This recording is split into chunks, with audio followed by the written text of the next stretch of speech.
Hello everyone, welcome to the Azure Advent Calendar.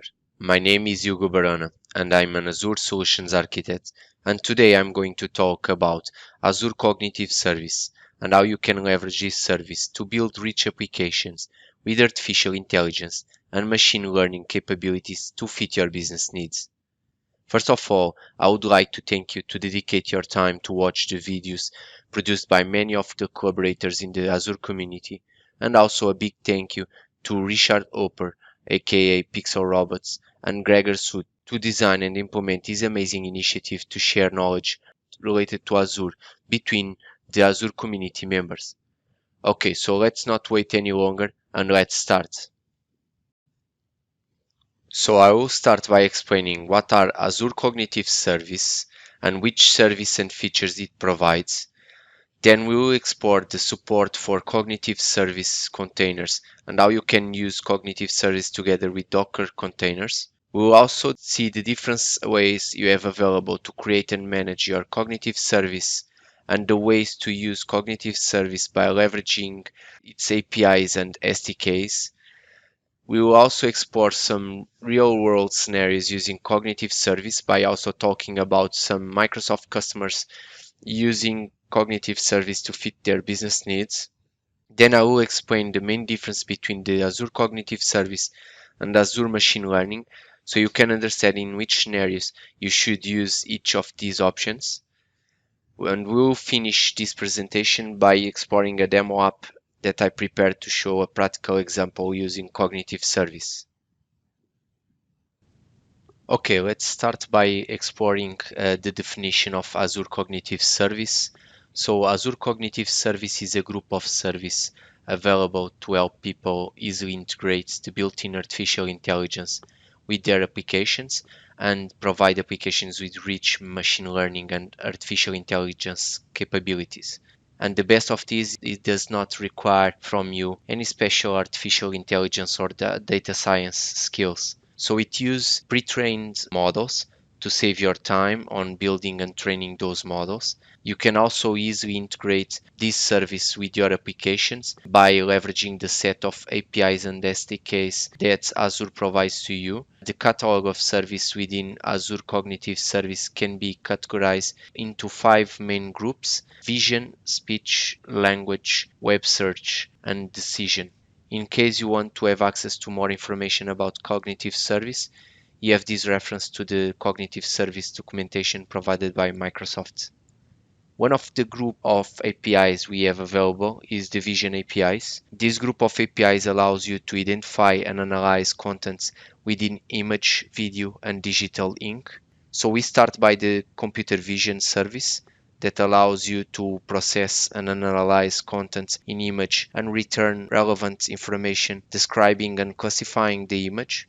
Then you have custom vision that allows you to customize image recognition and classification by building custom image classifiers to fit your business needs. Also, we have the Face API that provides you face attributes detection and recognition. So for example, you can identify people, and describe emotions in image. In case you need to process form documents, you have the Form Recognizer service that allows you to identify and extract key value pairs and organize the data in a structured way, including the relationships in the original documents. On the other side, using the ink recognizer, you can recognize and analyze digital ink stroke data, shapes, and handwritten content, and generate a document with all recognized entities. Last but not least, you can leverage the video indexer to analyze the image and audio of your videos and index the content, so then you can extract insights from it. In case you need to leverage search service, you have the search APIs available that allows you to easily find what you are looking for from the World Wide Web. We have an extended set of APIs that leverage the web search engine Bing to enable you to perform your search in an easy and smooth way. The first is the Bing Auto-Suggests that allows the users to complete search queries faster by providing suggestions. In case you need to customize the search, you have the Bing Custom Search that you can leverage to provide a custom search experience to the end users. The Bing Entity Search allows to recognize and classify named entities and provide search results based on them. In case you need to provide search capabilities to your applications, you can leverage the Bing Image Search to search for images, or the Bing Video Search to search for videos, or even the Bing News Search to search for news. Also, instead of using textual search, if you want to perform search using image, you can use the Bing Visual Search. In case you want to combine all those search in one, you can use the Bing Web Search that allows you to search for relevant information from web results, image, news, videos, and visuals. Last, you have the Bing Spell Check that allows you to identify and fix words, breaks, slangs, names, and more. As you can see, you have plenty of APIs and features available that allow you to perform your different search in an easy and fast way and leverage the search capabilities in your applications. We also have the speech APIs that allows you to integrate speech processing into your applications and service. To start, we have a set of speech service, including the speech to text that allows you to quickly process audible speech and transcribe into text. Also, we can perform the reverse using text to speech, so convert your text to audible speech. In case you want to provide real-time speech translation in your applications, then you can leverage the speech translation service. Last, we have the speaker recognition that allows you to identify people speaking by processing a given audition.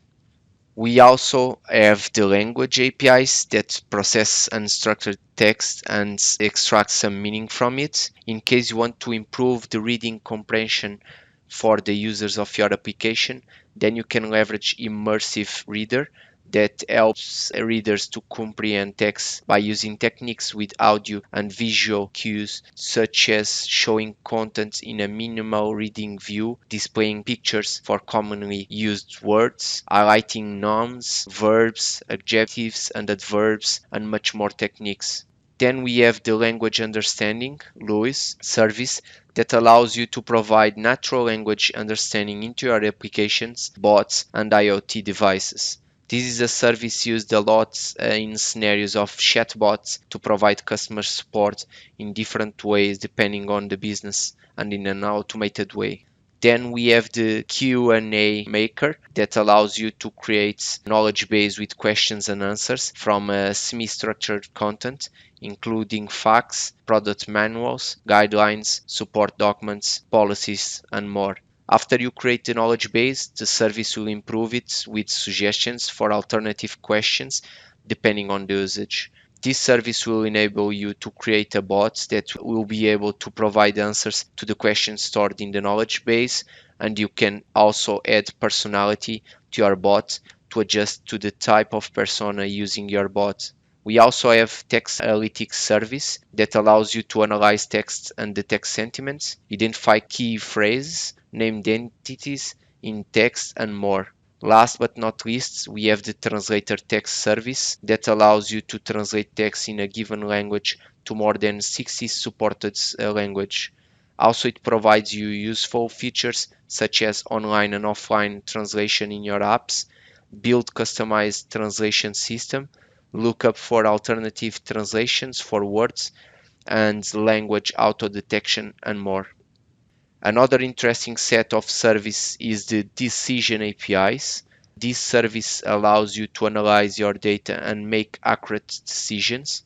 One of the services available is the anomaly detector that allows you to embed anomaly detection capabilities into your apps and enables you to proactively and quickly identify problems occurring in your apps. This service is in preview mode currently.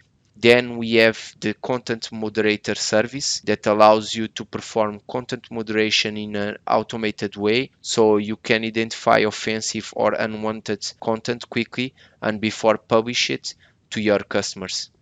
Last but not least, we have the personalizer service that allows you to easily personalize content to the users of your applications, so you can improve the user experience and user satisfaction. Azure Cognitive Service provides you support to use containers as well. So container support in Azure Cognitive Service allows you to use same cognitive service APIs that are available in Azure, and they have the flexibility to decide where to deploy and host your service using Docker containers. It is important to keep in mind that this is not providing full support for all cognitive service. So currently it only supports the following service of APIs: anomaly detector, computer vision, face, form recognizer, language understanding LUIS, speech service API, and text analytics. In terms of creating and managing cognitive service, one method you have available is using the Azure portal. You have different options to create your cognitive service. You can create a cognitive service account and access multiple Azure cognitive service with a single key and endpoint, or you can create individual service endpoints for each service you need to use and access each service with a unique key and a given endpoint. Using this second option allows you to use the free tier to try out the service, whereas the first option, using cognitive service account, has a pricing associated. All the services with pricing associated, your billing is using a consumption model, so you pay for what you consume. In case you want to access more information in relation to all operations available in Azure portal, you can access this reference to the official Azure's documentation. Another option you have available is using the Azure Command Line Interface, CLI. I prepared an example of a CLI command to create your cognitive service account. As you can see in the image, you start your command with the AZ keywords, and then you specify the type of service you want to manage, in this case cognitive service, and then you specify the type of resource to run the command, and in this case it is an account, and then the verb, and in this case it is create, since we want to create a new account. Then you specify the name, the resource group, the kind of service you want to use, the pricing tier or SKU, and the location that you want to create the resource. It is important to mention that using the FA as the SKU, you are actually using the free tier in this service, and the value of anomaly detector is the kind parameter will actually create a single anomaly detect service for you. In case you want to use multiple service, you would need to use cognitive service as value in the kinds parameter. In case you want to export other operations you can execute for cognitive service using Azure CLI, you can access this reference to the documentation. The third method is using PowerShell scripting and the Azure ARM library. In this case, I have this example of a command available in this library that allows you to create a cognitive service account. Similar to the Azure CLI command showed previously, you have default parameters such as name, resource group, location, and more. Again, the important detail is related with the type of service you select, and consequently the pricing tier or SKU that you use. This command is available in the cognitive service module of Azure RM library. In case you want to export other commands available in this library, please have a look to this reference to the documentation. Another method really useful is using Azure Resource Manager ARM templates. These methods allows you to follow the infrastructure as a code or IAC concept to enable you to create templates with specifications for your Azure resource, and then use these machine readable files to set up required Azure resource to test and run your codes and your applications. Again, as you can see, I highlighted the kind parameter where you can play and specify the kind of service that you want to actually use. This reference is actually for my GitHub account where I created complete ARM templates as an example for you how to create a cognitive service account. In terms of using cognitive service, we have at least two ways to do it. One way is using the provided cognitive service REST API.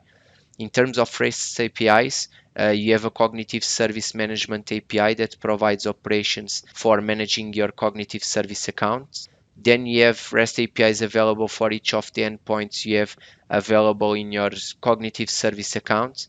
And these APIs provide operations to allow you to manage each of the service and the related data. Then we have the option of using software development kits, SDKs, that allows you to leverage your favorite programming language to build custom applications to interact with your cognitive service account and endpoints. Out of the box, you have SDKs available for several programming language and frameworks, including .NET, Node.js, Java, and Python. Microsoft provides success stories of some of their customers explaining how they use cognitive service to leverage their business. We have the story of Uber that used the facial recognition service to ensure that the driver using the Uber app at a given point in time is the same driver associated to the account configured in the app. Then we have the story of Jet.com that leveraged cognitive service to provide a chatbot featured for customer care and support. We also have the story of Minsur that used cognitive service to monitor the sustainability of their process for transforming polluted water into an agricultural resource. Then we have the CM translator device provided by Shita Mobile that leverage the translator's text service to enabling real-time translation of conversations. Last but not least, we have the Seattle Against Slavery that use cognitive service to help organizations to connect with trafficking victims, disrupt exploitation, and more. So these organizations can help these people and save their lives, basically. You can read more about each of these stories by accessing the following article available in the Cognitive Service documentation. So in terms of Realscenaries using cognitive service, you can automate, for example, the content moderation before publishing the content to your applications. So you ensure that you are publishing valid contents. You can also leverage the language understanding LUIS service together with Azure Bot service and provide chatbots to support your customers in scenarios such as checking hotel room availability and reserve rooms, or even checking restaurant menu and ordering food and more. Also, you can have image processing, so you can leverage the computer vision API to perform image processing and use it in scenarios such as classifying image to serve them in your applications with relevant metadata, identifying people in image, and more. You can use personalizer service to personalize contents to the users of your applications and improve the user experience. Also, you can leverage speech service and speech to text feature to convert audio into text and apply it in many scenarios, such as automatically transcribing meetings in real time. You can use, for example, form recognizer to increase efficiency with automated text extraction and feedback loop. Also, you can use the ink recognizer as a service that recognizes digital ink content such as handwriting, shapes, and ink document layout for various scenarios such as note-taking, form filling, or even content search and document annotation. So definitely there are differences between cognitive service and machine learning service. I would like to highlight some of the main difference to allow you to understand in which scenarios you should consider to use cognitive service and in which scenarios you should consider to use Azure machine learning. Starting by cognitive service, it gives you an abstraction of algorithms and trained models being used. So you can focus on just using the service and your data to fit your business needs. It also provides you a set of APIs and SDKs to allow you to easily integrate your applications with this service so you can leverage the features that it provides. Therefore, using cognitive service will require some programming language knowledge, so you can make a request to its API or use the SDKs and write code to use the cognitive service. The SDKs will give you an abstraction of the APIs and will make it easier to use the service, and behind the scenes will make the request to the APIs for yourself. Then we have the Azure Machine Learning. Besides the fact that cognitive service is based on machine learning, The cognitive service contains algorithms and trained models built to fit specific business needs, but sometimes you may face a different business need that no service or feature available in the cognitive service could fit in. So in this case, you may need to build a custom solution with an algorithm and train a model to fit that business need. And consequently, in order to build this custom solution, it requires you machine learning or data science knowledge. So to summarize, I believe that if any of these service or features provided by Azure Cognitive Service fits your business needs, then you should consider to use it to fit your business needs. In case there is no service or feature available that can fit your business needs, then you can leverage Azure Machine Learning to build your custom solution to fit your needs. So as I mentioned, I prepared the demo app just to show in practice how you can use one possible scenario that you can use the cognitive service. In this case, I just created a logic app with a trigger for Twitter that would basically search for tweets with the hashtag Azure Advent Calendar, and will basically index all these tweets and would process them. During the processing of each tweet, it will call the cognitive service, the sentiment analysis, to analyze the sentiments of the tweet text, and then it will basically store the scores provided by the cognitive service in a Cosmos DB. And then I just decided to leverage the reporting features.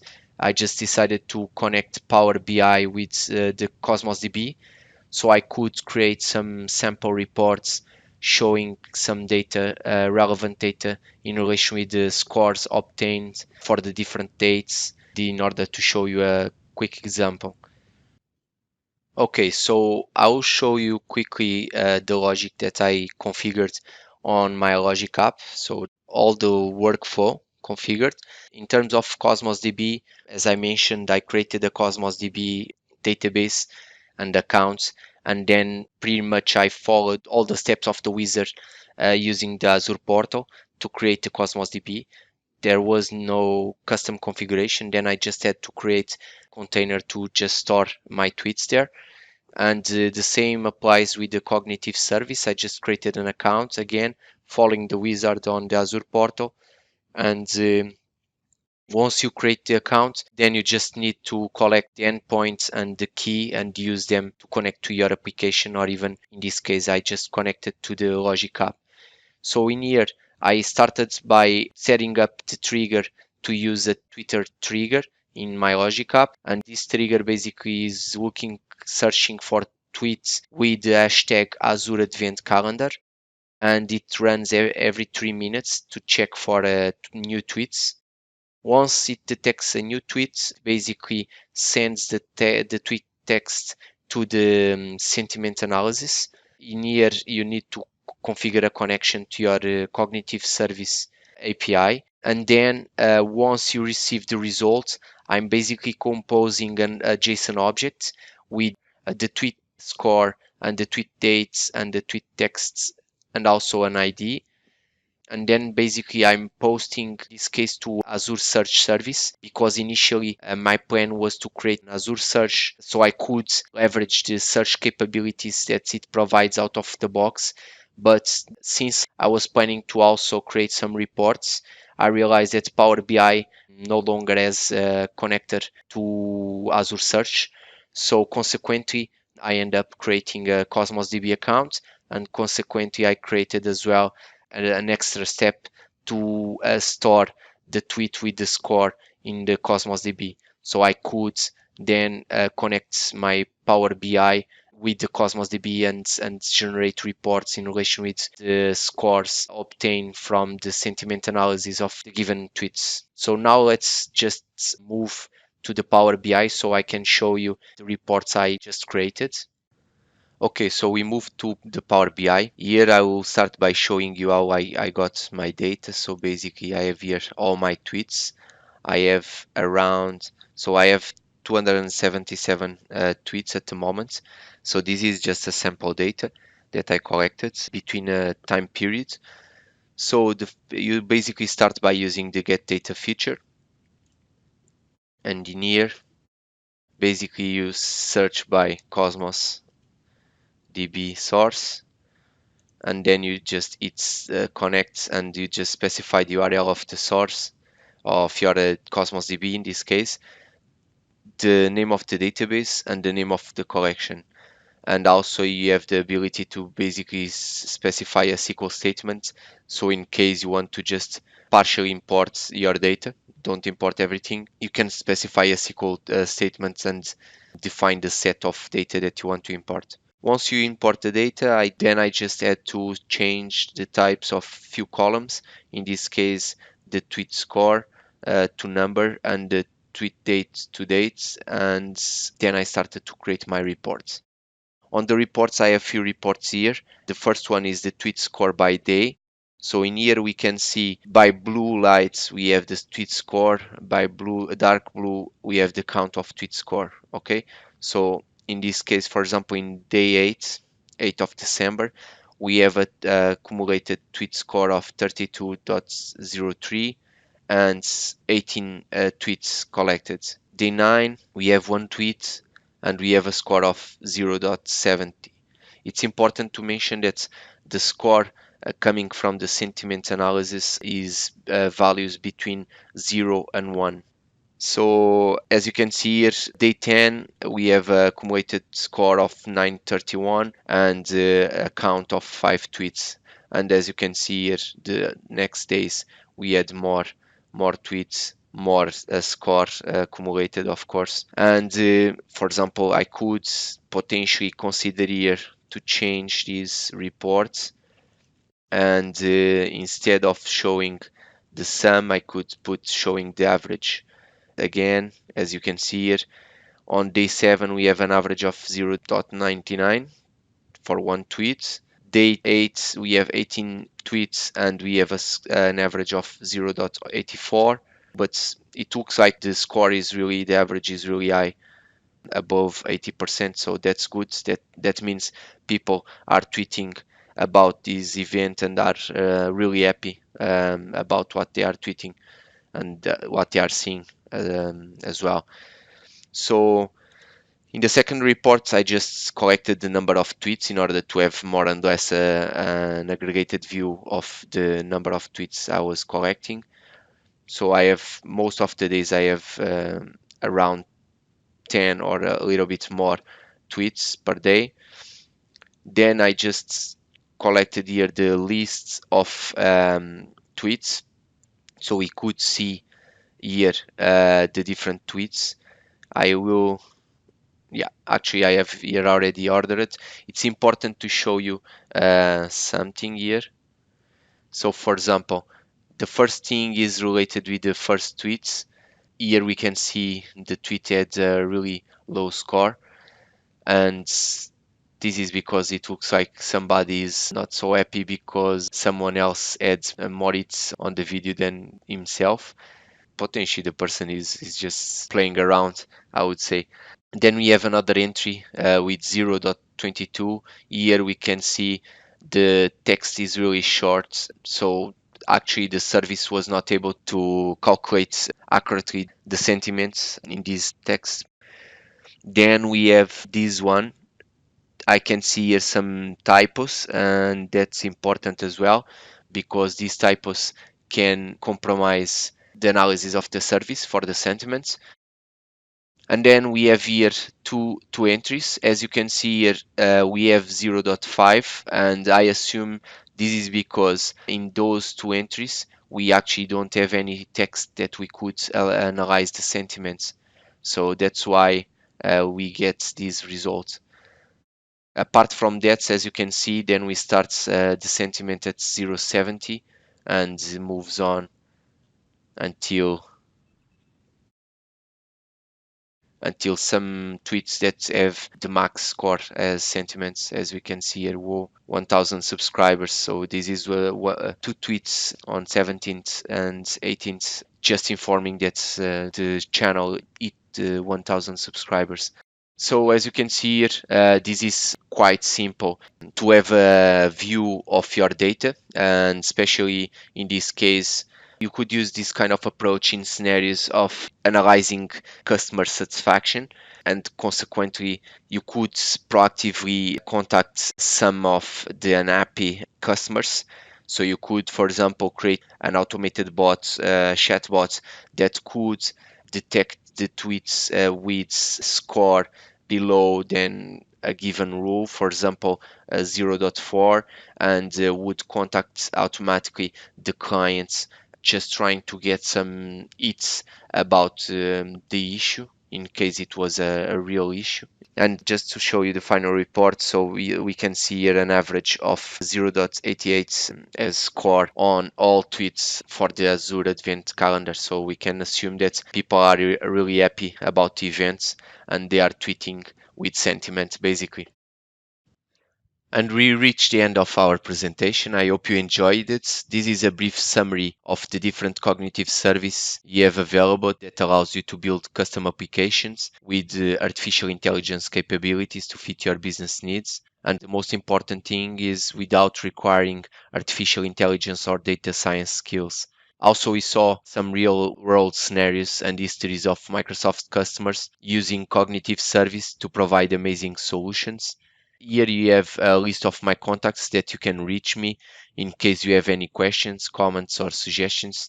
So feel free to contact me. And Merry Christmas to all of us.